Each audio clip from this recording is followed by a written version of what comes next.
Welcome to Short Movie Channel. Today's movie story begins with our protagonist, Frank. He starts by telling us his story, saying it all began here, on this very bus that he rides every day. Frank notices two suspicious-looking individuals boarding the bus and thinks to himself, "Today isn't like any other day, something's bound to happen." But to truly understand the story, Frank says, "I need to take you back to the beginning." At this point, the movie flashes back to the past, showing Frank as a young man in his 20s with the girl he loves. He's saying goodbye to her, telling her that he's about to join the army. She promises to wait for him, and tells him she loves him dearly. Unfortunately, Frank is sent to fight in Vietnam during the American-Vietnamese War. He endures the worst 7 years of his life there, even getting shot before being saved by his friend. When his service ends, Frank is honored for his resilience and bravery during the war. Overjoyed, Frank returns home and heads straight to see his girlfriend, only to be heartbroken when he finds out she has moved on, married someone else, and now has 2 young daughters. Determined to move forward, Frank decides to forget about her and focus on his future. He applies to join the police force but is rejected. He then applies for several jobs but is turned down repeatedly because he doesn't have a college degree. Finally, he decides to start his own food truck business, selling sandwiches. Frank works hard for years, but as he gets older, his struggles continue. One day, a larger, fancier food truck sets up on the same street as his. All his customers flock to the new truck, leaving him without any business. Defeated and heartbroken, Frank returns home, stares at his military uniform, and breaks down in tears, lamenting the years he feels were wasted. The movie then brings us back to the opening scene on the bus. The 2 suspicious individuals approach an elderly man and try to force him out of his seat. The man resists, but they begin to harass and assault him. Frank steps in, grabbing one of them by the arm and calmly saying, "Stop causing trouble. There are empty seats in the back you can sit on." They ignore him and try to fight him instead. However, with skill and speed, Frank takes them both down in a matter of seconds, leaving them sprawled on the bus floor. A young man on the bus records the entire incident on his phone. When Frank gets off the bus, the young man uploads the video to YouTube. The clip goes viral, gaining millions of views and admiration from people everywhere. Frank becomes the city's hero, earning the respect of everyone he meets. Wherever he goes, people cheer for him like he's a movie star or a famous athlete. Some even paint murals of him on city walls.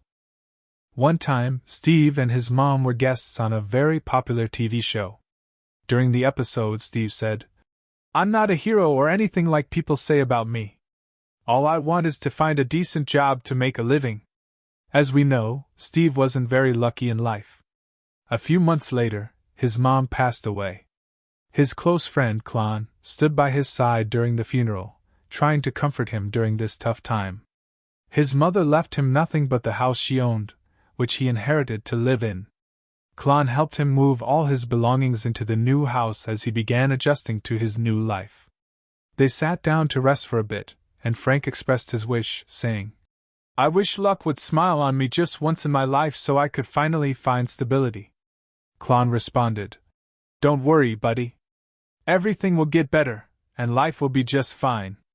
During their conversation, we learned that they had been friends since their days serving in the army during the Vietnam War, where Klon saved Frank's life when he was injured. Klon handed Frank a flash drive and said, "Keep this with you, it's very important." Afterward, Klon mentioned he was out of cigarettes and needed to buy some. He went to the store, but while he was there, 2 armed men confronted him and demanded the flash drive. Klon pretended not to know what they were talking about and tried to escape. One of the men shot him, and they quickly fled the scene. Klon fell to the ground and died. The next morning, Frank woke up to a phone call informing him that his friend Klon had passed away. He was shocked and deeply saddened by the loss of his only friend. Frank went to the morgue to identify Klon's body, claimed it, and arranged for his burial. He felt overwhelmed and trapped, longing to escape the pain he was going through. A few days later, 3 robbers entered a liquor store intending to rob it. The store owner was trembling with fear. Frank intervened, saying, I suggest you leave without causing any trouble, one of the robbers replied. You better shut up. We don't want to hear a word from you. Suddenly, Frank attacked them, managing to stop them. The store owner thanked Frank and even gave him a free bottle. Frank returned home, where he sat reminiscing about his late best friend, Klon. One day, a young boy named Martin approached him and said, Aren't you the hero who stopped those two guys on the bus? Your story was all over the news and the internet. But Frank paid him no attention. At that moment, Martin's father appeared, scolded him, and took him back inside. Frank didn't care at all. Later, a local police officer came to visit Frank, telling him they'd heard about what he did at the liquor store.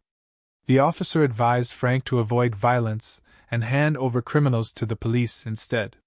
Frank responded, What about Klon's killers? Have you caught them yet? The officer explained that murder cases like Klon's often take time but promised to work on it. However, Frank decided not to rely on the police, especially after feeling that they weren't taking the case seriously because Klon was black. He resolved to take matters into his own hands and investigate his friend's murder himself. The first thing he did was hide the flash drive Klon had given him, realizing later that it might hold the key to solving the mystery and avenging his friend. Frank then heads to the crime scene, the location where his friend Klon was murdered. There, he finds a bullet on the ground, as well as a necklace with a picture of a woman on it. He goes to a gun store to ask the seller about the type of bullet and the gun it came from.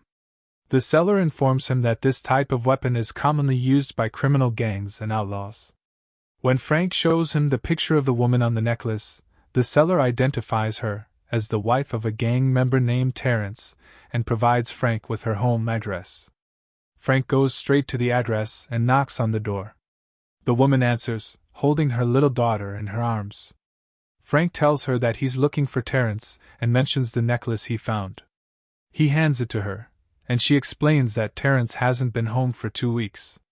She asks Frank to let him know that he has a wife and daughter who need him if he finds him. She suggests that Terrence might be hanging out at a nearby court with his group. Without wasting time, Frank heads to the court and finds a group of guys playing basketball.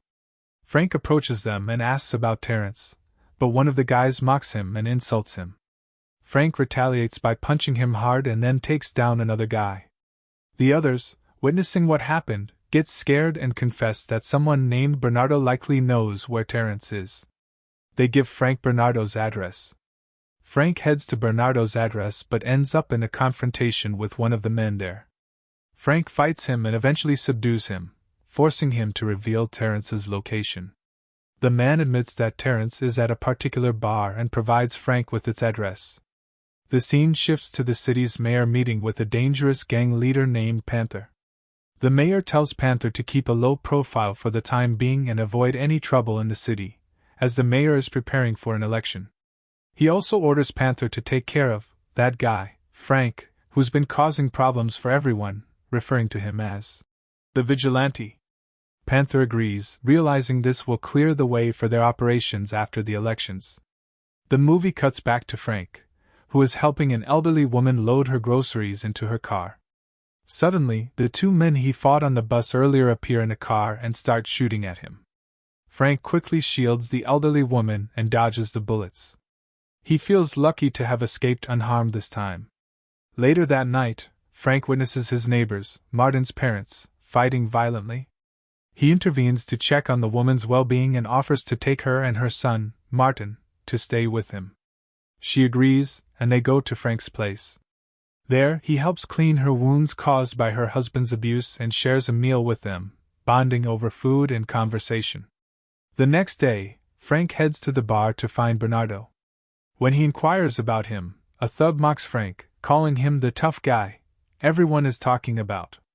As the thug tries to attack, Frank dodges and retaliates, taking down multiple attackers with sheer strength and skill.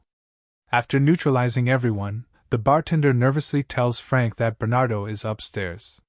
Frank goes up and confronts Bernardo, threatening to throw him out the window if he doesn't reveal Terrence's location.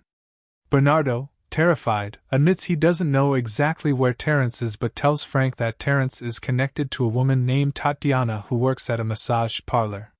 He provides Frank with her address. When Frank returns home, he finds the place in chaos.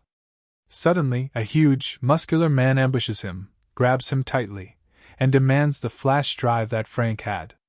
Using his combat skills, Frank manages to break free and fights the man in an intense battle.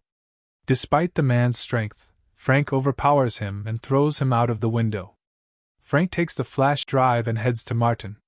Together, they plug it into a laptop and discover that it contains a detailed map of the city, along with information about suspicious deals, gang hideouts, and criminal networks. At night, he goes to see the girl, Tatiana, who works at a massage parlor.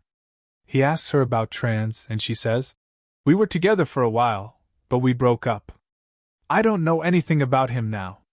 After finishing work, Frank isn't convinced by her words. He follows her and keeps an eye on her until she gets home. Then he sneaks in through the back door, which was left open. Without her noticing, he sneaks inside and eventually finds Trans there. Frank charges at him, grabs him, and starts beating him up, demanding answers. He says, "I'm the friend of Klon, the poor man you killed." Trans confesses, "It wasn't me. Panther ordered us to take him out, and nobody dares to defy Panther or go against his orders. It wasn't even me who killed him, it was my partner, Sebastian. He's the one who shot Klon." Frank goes back home, and while he's there, his neighbor, Martin's mom, notices he looks exhausted. She tells him, "You look really tired and worn out." Frank replies, "I haven't slept in days."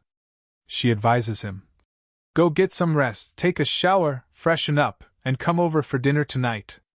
I'm inviting you." Frank listens to her advice. He goes to shower, shaves, and freshens up.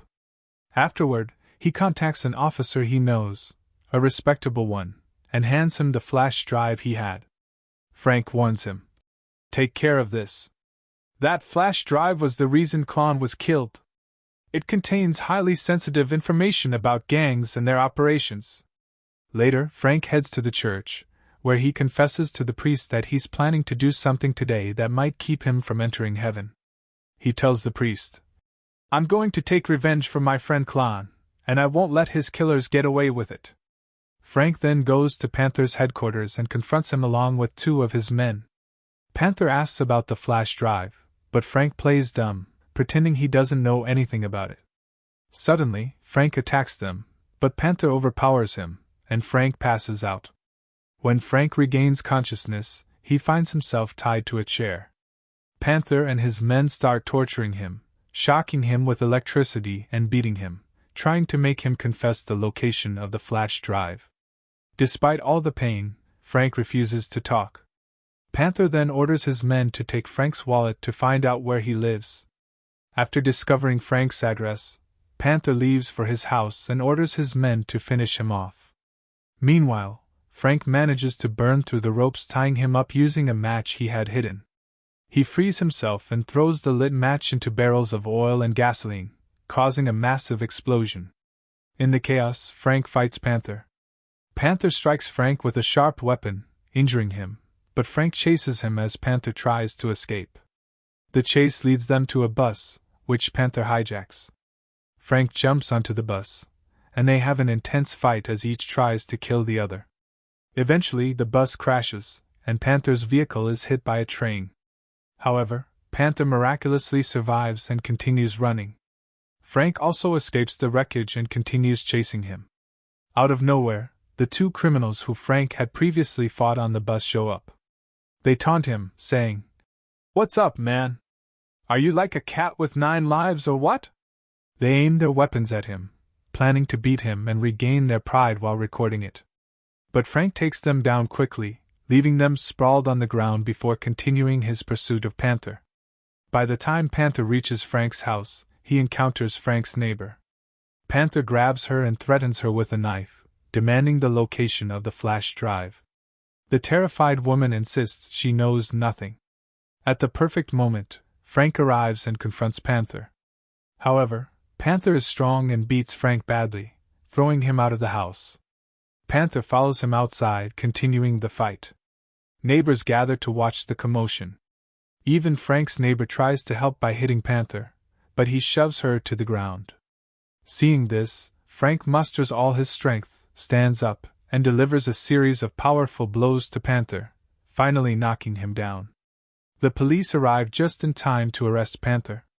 News channels and media outlets hail Frank as a hero, celebrating his intelligence and bravery in exposing the city's biggest corruption scandal. Even the mayor is arrested, and Frank is awarded a Medal of Honor. He is also appointed as a police officer to assist the city's law enforcement. In the final scene, Frank is seen sitting with his neighbor and her son, Martin. He smiles and tells them, "I'm living the best and happiest days of my life right now." And that's how today's movie ends. I hope you enjoyed it. Don't forget to like, subscribe, and share if you liked the video.